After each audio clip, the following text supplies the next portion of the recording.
السلام عليكم ورحمة الله وبركاته. أصحابتك وحرن جنال كمركز السود وواضح أدي هذا ومهتمتين.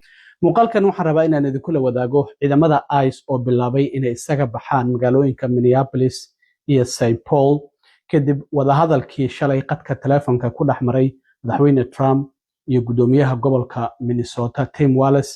Galinkii dambe ee shalana ay wada hadleen duqa magaalada Minneapolis Jacob Frey. Trump waxa uu Minneapolis u diray Tom Harman oo gaaray maanta waxa uu la kulmay gudoomiyaha gobolka Minnesota.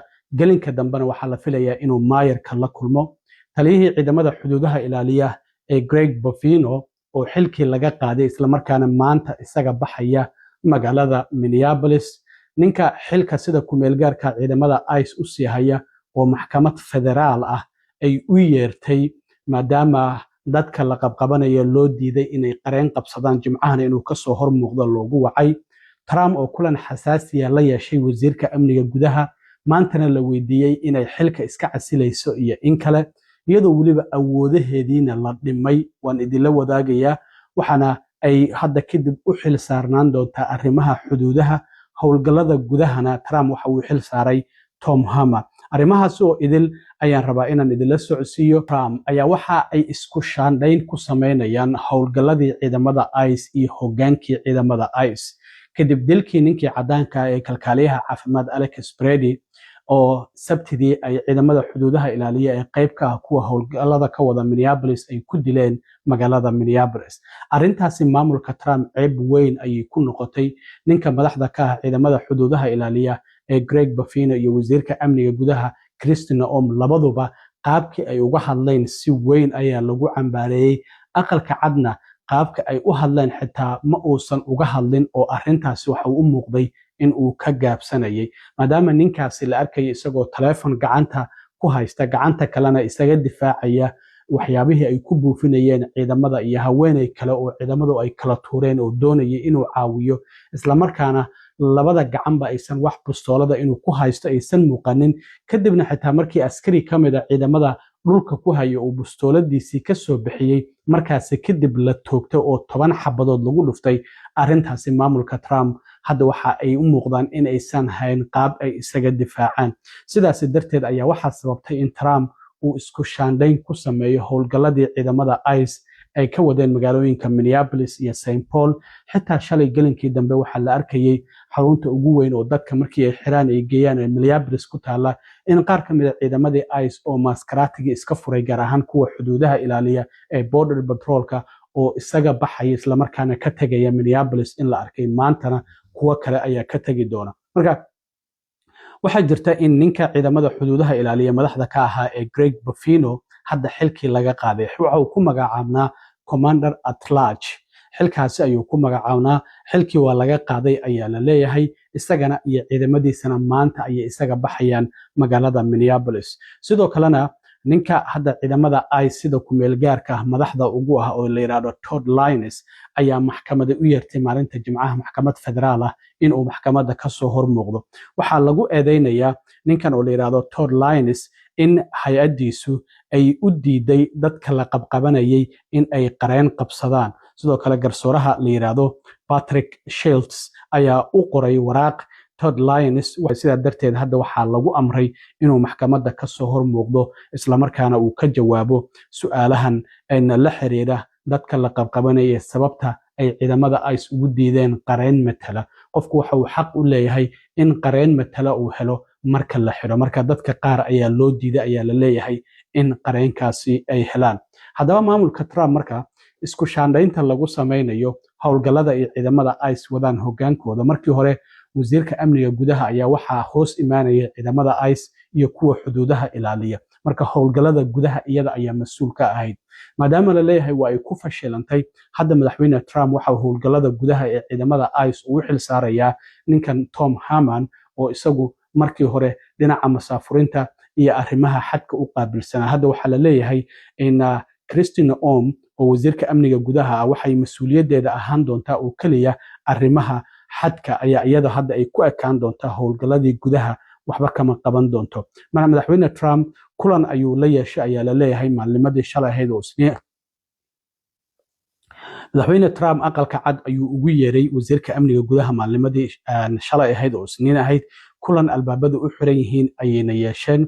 Trump marka maanta waxaa la weydiiyey maruu aqalka cad ka baxayo Iowa uu ku sii jeeday mis casilaysa Kristi Noem maya ayuu yiri waanan ku faraxsanahay shaqada ay ilaa iyo hadda qabatay laakiin maadaama xildhibaano ka tirsan Kongareeska Mareykanka oo 140 gaaraya hadda qodobada xilka qaadista ay soo bandhigeen oo xilka looga qaadayo Kristi Noem waxa uu leeyahay shaqadii arrimaha gudaha iyadoo hadda ma sii wadi doonto oo Tom Harman ayaa lagu wareejiyay.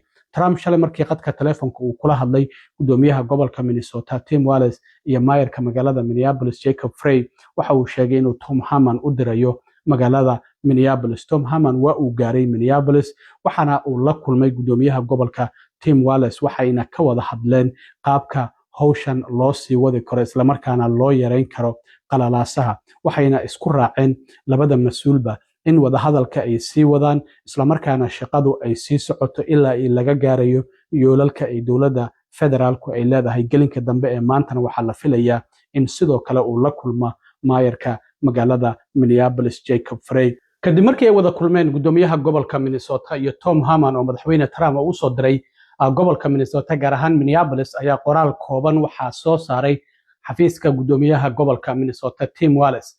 qoraalkan waxaa lagu sheegay kadib kulankaasi in gobolka Minnesota ama gudoomiyuhu uu dalbanayo 3 qodob oo ah in baaritaan dhexdhexaad lagu sameeyo dilalkii ay ciidamada federaalka ay ku lug lahaayeen oo ka dhacay Minneapolis iyo waliba in la yareeyo waliba si aad ah loo yareeyo ciidamada dowladda federaalku ay u soo dirtay gobolka Minnesota isla markaana dowladda federaalku ay joojiso ololaha argosiga ee ka dhanka gobolka Minnesota. 3daasi qodob ayaa gudoomiyaha gobolka xafiiskiisa ka soo baxay kadib markii uu la kulmay Tom Harman oo soo gaaray magaalada Minneapolis kadib markii shalay uu sheegay madaxweyne Trump in uu u dirayo magaalada Minneapolis. marka maamulka Trump waxa uu u muuqdaa marka hadda in culays fara badan kadib dilkii Alex Brady uu ka soo fuulay magaalooyinka Minneapolis iyo St. Paul xitaa xubno ka tirsan xisbigiisa oo ku jira baarlamaanka ama Kongareeska ayaa waxa ay madaxweynaha ka dalbanayaan in arrinta qaabka ay ku socoto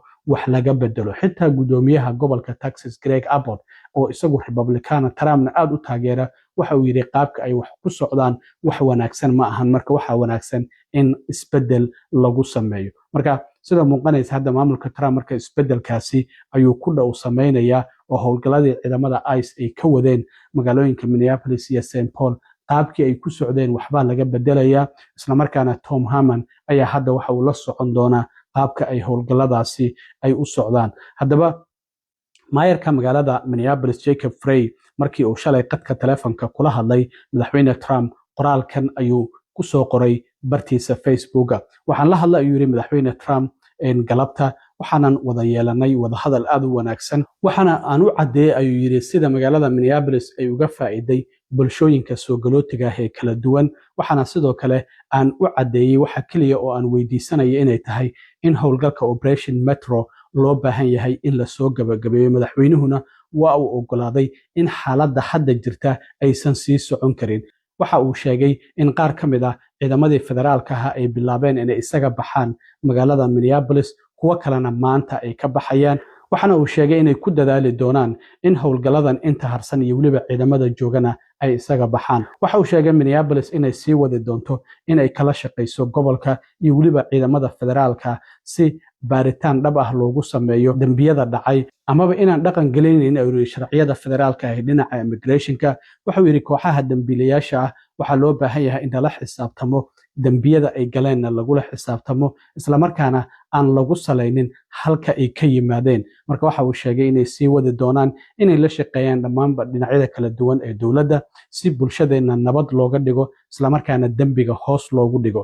dadka Minneapolis degan ayaan mar kastaba ka hormarinaynaa wax kasta waxaana uu sheegay in uu qorsheynayo inuu la kulmo Tom Harman maalinta beri ah oo maanta ahayd. qoraalkan shalay ayuu soo qoray isla markaana aan ka wada hadli doono tillaabooyinka xiga oo la qaadayo. marka sida muuqata Mayor Jacob Frey isaguna madaxweyne Trump shalay markii ay wada hadleen ayuu qoraalkaasi soo qoray waxaana la filayaa isaga iyo Tom Harman inay maanta wada kulmaan. marka dadka reer Minneapolis iyo St. Paul ba waxaad arki doontaan howlgaladii ciidamada ICE inaysan sidii hore noqon doonin markan wixii ka dambeeya ciidamo fara badan wadooyinka laguma arki doono haddii howlgalo ay samaynayaana howlgallo qorshaysan ayay noqon doonaan waxaan filayaa marka in socodkii dadweynaha iyo weliba ganacsigiina dib loo furi doono maadaama sida muuqata hadda dowladda federaalka maamulka gobolka iyo weliba maamulka Minneapolis iyo St. Paul ba hadda arrintan ay xal ka gaareen lana doonaya in la yareeyo ciidamada ICE ee jooga gobolka Minnesota gaar ahaan Minneapolis iyo St. Paul